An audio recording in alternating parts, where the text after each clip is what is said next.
Hi, I'm Mary Alice Noel. I'm a family medicine physician in the United States Army. I work currently as the Medical Corps Recruiting Integration Officer for the Medical Recruiting Brigade. Recruiting Integration Officer role is a job where I am a liaison for the 450 medical recruiters that are across the country. So I get a lot of opportunities to speak to pre-med students, to students currently in medical school and beyond, because we offer programs from the very beginning of your medical education all the way through being an attending physician.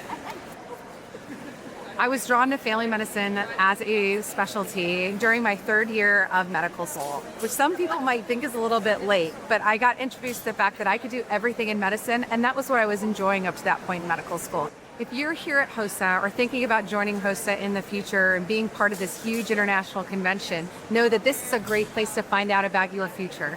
One of the things that we encourage people to think about is, what is my road going to look like in pursuing different health professions? The Army offers roads into everything from nursing to occupational therapy, physical therapy, dentistry, going into medical school, and it's great to explore all of those options.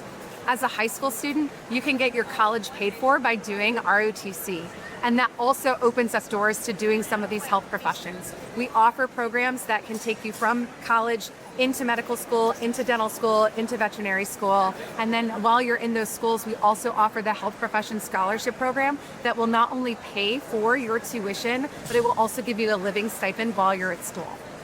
Serving in the military is something that is not to be taken lightly. And so I think it's important for students, even during their middle school, high school years, to start thinking about and exploring the different options they have for their careers. The Army is truly a catalyst, not only in leadership training, but training in the professions that you're looking to do. Whether that's going to be a physician, whether you want to be a dentist, if you want to be a nurse, there's excellent opportunities through the Army, and you get guaranteed leadership training while you're doing that path as well. If you think about this early, it allows you to consider, what do I need in my application to be competitive for maybe an ROTC scholarship? Or if I'm wanting to go to medical school in the future, what do I need to do to be eligible for this health profession scholarship? It is so important for us to be here, letting people see that we're not just crawling through the mud with a weapon, not going under barbed wire, but that I spend a lot of my time in a hospital or in a clinic providing patient care. And so when the students get to really connect at events like HOSA, it's important for them to now have a person and a story to put with that image that they might have as somebody doing something really dirty in an austere environment, when a lot of the times we're providing care here in America. We're helping patients who are active duty service members, reservists, but then also their family members and retirees and their family members too. Being a part of the Army medicine story is an amazing journey, and we're here to tell students face to face about what that looks like. A lot of students out there know that they want to do something in the medical field, but what they don't know is that the Army can help them start their journey, fund their journey, and get some really lifelong experiences that are going to help them throughout the rest of their career. For me, I've gotten opportunities to lead at a lot higher levels than a lot of my peers at the same age. I got out of residency and was able to be part of a infantry brigade combat team where I was the senior physician for 3,500 infantry soldiers. I got to run a clinic with 7 PAs, and it was just an amazing leadership experience, as well as continuing to develop my medical skills as a staff physician. There's been so many different opportunities that the Army has given me that I would not have done otherwise.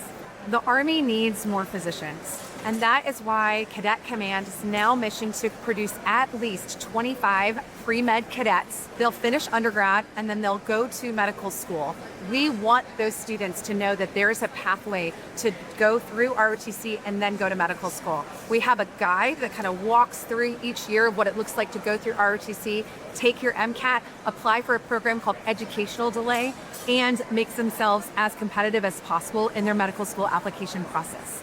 The Army needs more physicians because we know that if we have large conflicts come up in the next 10, 20 years, we need excellent healthcare providers to ensure America's moms and dads, that their sons and daughters will be really well taken care of if we have another major conflict. There are a lot of different ways that people can participate in the Army medicine. Sometimes that can be full-time on active duty, where you're going to be wearing a uniform every day, you get salaried, and you do your profession, whether that's as an occupational therapist, whether that's as a physical therapist or a dentist or a physician or a nurse. This is what you'll be doing day in and day out. The Army Reserves is a program where you are working part-time. And so you might have heard the 1 week in a month, 2 weeks a year. Sometimes it's not exactly like that. For physicians, often we get a little bit more leeway on what we're doing for our reserve time, but that is another option. And then each state is going to have a National Guard program where they will provide incentives to help with loan repayments. They'll also help while you're in medical school or in residency and help pay for those programs. So people should know that there's not only full-time options as active duty, but also part-time options in every medical profession in the National Guard and the reserves. When you're applying to medical school, you're put in your main application and get secondary applications for the schools. Around that time is when you should also be speaking to an Army medical recruiter if you're interested in the health profession scholarship. That process is going to look pretty similar to your application to medical school. You'll need letters of recommendation. You'll need a statement explaining why you're wanting to do the health profession scholarship. We'll need your transcripts. That's all pretty straightforward. You'll get a physical and a legal screening, and you'll do all that with a medical recruiter. We have 450 medical recruiters across the country, and their job is to help you process through.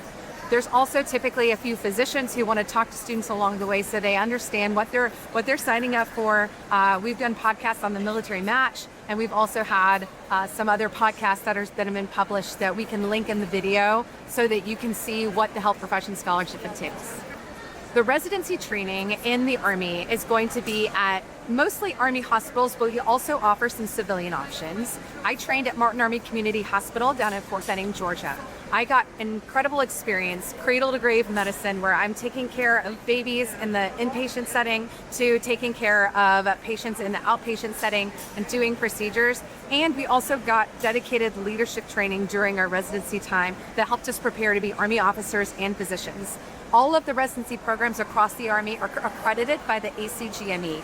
That is the organization that also accredits civilian residency programs. So an orthopedic surgeon in the Army has to look exactly like a civilian orthopedic surgeon finishing their residency, and all of the experiences, numbers of cases, and things that they need to do. Our board pass rate is 96% across all specialties for first-time board passing, and that's higher than the national average, around 86 to 87%. The other thing that people don't know is there are some options to train in the civilian sector for residency, and then they will come into the Army afterwards. One of the best parts about being in residency in the Army is not only the excellent training, but also you're getting paid as an active duty captain with the healthcare benefits for you and your family. You're also getting a tax-free living stipend. You're making over $100,000 a year as a resident, which is much more than in the civilian sector what residents are being paid. So taking all of that into account, you get excellent training in the military, and then you get to use those skills as an Army physician upon completion of your residency training. In Army medicine especially, it's important to bloom where you're planted, because you might end up in a space that you may not have expected to be in, but there are always hidden gems of opportunities to take advantage of. So if you focus on blooming where you're planted, making the soil around you better, blooming so that you can take care of patients and soldiers and service members, it really is a great way to set your mind on what you're going to do next and to enhance the environment around you. I'm Mary Alice Noel, Army Family Medicine physician, and thank you for engaging in this content.